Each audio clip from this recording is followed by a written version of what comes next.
Dear student बर्तमान में class 10 amyl जन्मभूमि तार बर्तमान सरलार्थ को देखा है कि सरलार्थ रे कौन अच्छी समय स्रोत निसहाय शुष्क तृण परी मु भासी चली है कि देखा प्रथम लिखा कौन ना समय देखिपार ये समय लिखाई तापर डट डट डट डट दे लास्ट कौन ना चली चली लिखाई है कि उक्त गद्यांशटी प्राबंधिक डॉक्टर कृष्णचंद्र पाणिग्राही लिखित जन्मभूमि शीर्षक प्रबंधरू आनीत। आलोच्य प्रसंग रे प्राबंधिक निजर असहायता बोध संपर्क रे वर्णना करिसेंती हैला कि कौन वर्णना करिसेंती देखि आस। लेखकंक पई तांको पल्ली भूमि थिला शैशव बाल्य और कैशोर पुण्य पावन भूमि। परवर्ती समय शिक्षा और जीविकार दुर्व्यवहार आकर्षण रे से जन्मभूमि प्रवासी होइछंती। बयसर अभिवृद्धि सहित जन्मभूमि सहित तांकर संपर्क अधिकरू अधिक घनिष्ठ और अमीय हेबा कथा। मात्र माता धात्री शिक्षयित्री सुरपिणी जन्मभूमि सहित तांकर संपर्क क्रमशः दुर्बलरू दुर्बलतर होई क्षीण हेबार लागिछि। समय रूपक प्रचंड जलस्रोत रे लेखक शुष्क एवं तृण सदृश भासी जाइछंती। एही स्रोत तांको प्रिय जन्मभूमि ठारू पर करि देइछि। पल्ली भूमिर समस्त चिन्हा मुह तांको पई अचिन्हा होई जाइछि। सेठाकू फेरिया पई तांको निकट रे शारीरिक शक्तिर अभाव नथिले मध्य मानसिक बा नैतिक शक्तिर अभाव रहिथिबार लेखक अनुभव करिसेंती। तापर देखिया नेक्स्ट क्वेश्चन कोन देइछि एहा मध्य तांकर कृतकर्मर परिणाम कोन एहा देइछि। तापर डॉट डॉट करी पुनी परिणाम लिखिछि है कि उक्त गद्यांशटी प्राबंधिक डॉक्टर कृष्णचंद्र पाणिग्राही लिखित जन्मभूमि शीर्षक प्रबंधरू आनीत। आलोच्य प्रसंग रे श्रीकृष्णंकर कृतकर्मर परिणाम संपर्क रे आलोचना करा जाइछि है कि। तापर आ कोन कहिछि ना श्रीकृष्ण गपपुर मथुरा को गला बेला मध्य 3 दिन कंठ देई जाइथिले मात्र विश्वासघातकता करी फेरिले नाही। एही विश्वासघातकार फलस्वरूप तांकर विपुल राज्य अपरिसीम विभव अभ्रंकस प्रसाद अष्टपाटवंश अगणित पुत्र कन्या सबू जलरे निमग्न होइगले। तांकर वंशधर माने एरकार बनरे हणाहणी होई ध्वंस होइगले हैला कि। एही प्रसंगटी यथार्थ और हृदयस्पर्शी। तापर देखिया नेक्स्ट क्वेश्चन कोन देइछि एमाने पुष्पित पलाश बनरे देखंती विद्रोहर बन्ही स्थल पद्मरे देखंती आहबर रक्त और आनंद कृष्णचूड़ारे देखंती अनागत जुगर रक्त केतन है कि। देखिवा कौन एमाने डट डट देखी पुणी केतन दिखाई है कि। उक्त गद्यांशटी प्राबंधिक डॉक्टर कृष्णचंद्र पाणिग्राही लिखित जन्मभूमि शीर्षक प्रबंधरू आनीत। आलोच्य प्रसंग रे प्राबंधिक ग्रामर युवक मानकर मानसिकता संपर्क रे आलोचना करिसेंती। का विषय आलोचना कराइछि ना युवक मानकर ग्रामर जो युवक अछंती सेमानकर मानसिक विषय रे से आलोचना करिसेंती। तापर कोन देइछि पल्ली भूमि रे चाकरी न पाई बेकार जीवन कटाउथबा युवक माने राजनीति को निज आश्रय स्थल भाव रे ग्रहण करि नै थांती। एमानक मध्य किछि कांग्रेसी किछि गणतंत्री किछि कम्युनिस्ट और किछि सोशलिस्ट राजनैतिक मतवाद अनुसार एमानक मानसिकतार परिवर्तन हो जाइथिबा कारणरू पल्ली प्रकृतिर सभा बा साहित्य चर्चा करिवा लेखकंक निकट रे संभवपर होई न थाए हैला कि।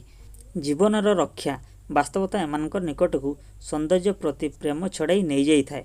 पुष्पित पलाश फूलर नालिमा मध्य एमाने तेणु देखुथांती विद्रोहर निया स्थल पद्मर सौंदर्य मध्य युद्ध क्षेत्र रक्त छिटा और आनत कृष्णचूड़ा फूलर सौंदर्य मध्य देखुथांती अनागत जुगर रक्त पताका।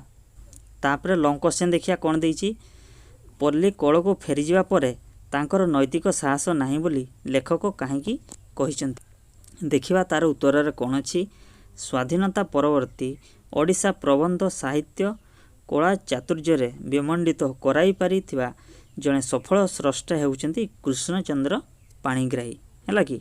प्रबंध मानस सारला साहित्य रे ऐतिहासिक चित्र इतिहास और किंबदंती मो समय ओडिशा एवं गवेषणात्मक ग्रंथ भुवनेश्वर प्रताप्तिक अवशेष आदि सारस्वत कृतिगुड़िक ତାଙ୍କ ଅପୂର୍ବ ଅଳଙ୍କାରିକତା ଓ ଭାବୁକତା ନିର୍ଦ୍ଦେଶ ବହନ କରିଥାଏ।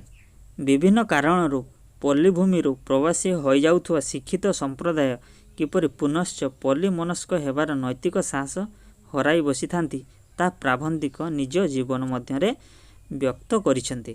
ହେଲା କି ଏକଦା ମାତା ଧାତ୍ରୀ ଓ ଶିକ୍ଷୟିତ୍ରୀ ଭୂମିକାରେ ଅବତୀର୍ଣ୍ଣ ଥିବା ପଲ୍ଲୀମାଟି ଥିଲା ବାଲ୍ୟା ଏବଂ କିଶୋରୀର ପାବନ ଭୂମି। ହେଲା କି ବୟସର ଅଭିବୃଦ୍ଧି ସହିତ ଜନ୍ମଭୂମି ସହିତ ଲେଖକଙ୍କର ସମ୍ପର୍କ ବୃଦ୍ଧି ପାଇବା ତ ଦୂରର କଥା, ବରଂ ଏହା ଦିନକୁ ଦିନ କ୍ଷୀଣ ହୋଇ ବିଲୟନ ହେବାକୁ ବସିଛି। ସମୟ ସ୍ରୋତରେ ସେ ଏକ ଅସହାୟ ଶୁଷ୍କ ତୃଣ ପରି ଭାସି ଯାଇଛନ୍ତି।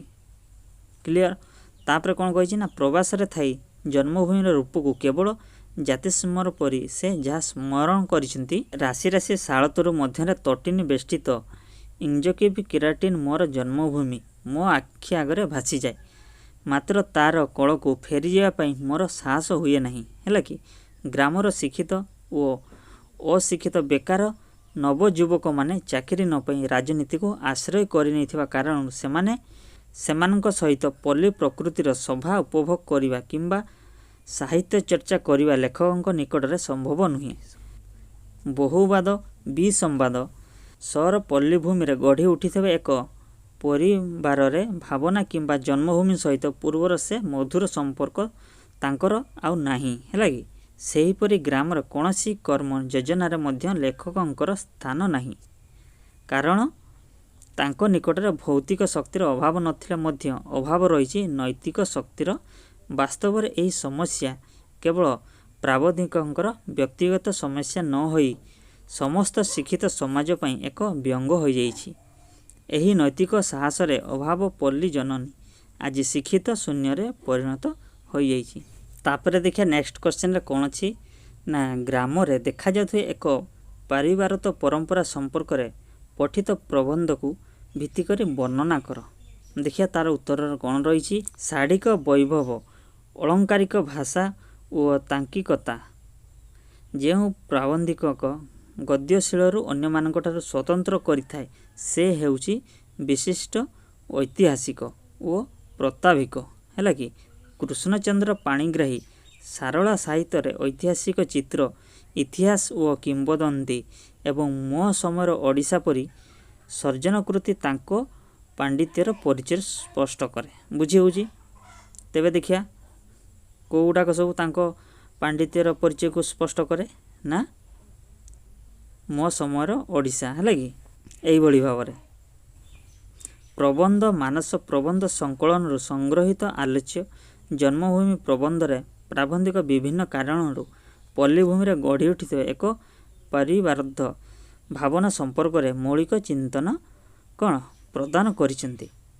ପଲ୍ଲୀଭୂମିର ସବୁଠାରୁ ଆକର୍ଷଣୀୟ ବୈଭବ ହେଉଛି ଏହାର ଏକ ପାରିବାଦ ଭାବନା ଓ ଗ୍ରାମବାସୀଙ୍କ ମଧ୍ୟରେ ଥିବା ସହବନ୍ଧନ। ଏହି ଭାବନା ପ୍ରତ୍ୟେକ ଗ୍ରାମବାସୀମାନଙ୍କୁ ଗୋଟିଏ ଗ୍ରନ୍ଥିରେ ବାନ୍ଧି ରଖିଥାଏ। ସମସ୍ତ ମତାନ୍ତର ଓ ବାଦ ବିସମ୍ବାଦ ସାରା ପଲ୍ଲୀର ନରନାରୀ ଜାତି ଧର୍ମ ନିର୍ବିଶେଷରେ ନିଜକୁ ଗୋଟିଏ ପରିବାରର ସଦସ୍ୟରୁ ପରିଚିତ କରାଇବାରେ କାର୍ପଣ୍ୟ କରିନଥାନ୍ତି। ଭାଇ ଭଉଣୀ, ମଉସା ମାଉସୀ, କକା ଖୁଡ଼ୀ, ଅଜା ଆଈ ଆଦି କୌଣସି ନା କୌଣସି ସମ୍ପର୍କରେ ଡରିରେ ପ୍ରତ୍ୟେକ ଗ୍ରାମବାସୀ ସଂଯୁକ୍ତ ହୋଇ ରହିଥାନ୍ତି। ହେଲା କି ସେହିପରି ସ୍ୱାର୍ଥର ବିଭେଦ ସଙ୍ଗେ କର୍ମ ଓ କ୍ଲେଶକୁ ନେଇ ଗ୍ରାମବାସୀମାନଙ୍କ ମଧ୍ୟରେ ଅନ୍ୟ ଏକ ପ୍ରକାରର ଏକ ପାରିବାରତ୍ୱ ପରମ୍ପରା ଗଢ଼ି ଉଠିଥାଏ। ହେଲା କୃଷି ପର୍ବପର୍ବାଣୀ ଗୁଡ଼ିକ ମଧ୍ୟରେ ଏହି ସହବନ୍ଧନ ବେଶ୍ ପ୍ରଭାବଶାଳୀ ହୋଇଥାଏ। ଗ୍ରାମର ଏହି ଶୃଙ୍ଖଳିତ କର୍ମ ଯୋଜନାରେ ଅଂଶଗ୍ରହଣ କରିବା ପାଇଁ ଲେଖକଙ୍କ ନିକଟରେ ଶାରୀରିକ ଶକ୍ତିର ଅଭାବ ନଥିଲେ ମଧ୍ୟ ନୈତିକ ଶକ୍ତିର ଅଭାବ ରହିଛି। ସେଥିପାଇଁ ସେ ଉଲ୍ଲେଖ କରିଛନ୍ତି ଗ୍ରୀଷ୍ମର ଝାଞ୍ଜିରେ ବା ହେମନ୍ତର ଶୀତରେ ଏହି କର୍ମ ଯୋଜନାରେ କୌଣସି ସ୍ଥାନରେ ଅଂଶ ନେବା ପାଇଁ ମୋର ଭୌତିକ ଶକ୍ତିର ଅଭାବ ନଥିଲା, ମଧ୍ୟ ନୈତିକ ଶକ୍ତିର ଅଭାବ ରହିଛି। ବାସ୍ତବରେ ଗ୍ରାମ୍ୟ ଜୀବନକୁ ଧନ୍ୟ କରିଥିବା ଏହି ଏକ ପରିବାରର ଭାବନାରୁ କ୍ରମେ ଦୂରେଇ ଯିବା ବର୍ତ୍ତମାନର ଶିକ୍ଷିତ ସମାଜ ପାଇଁ ଏକ ବିଲକ୍ଷଣ କୁହାଯାଇପାରେ। ହେଲା କି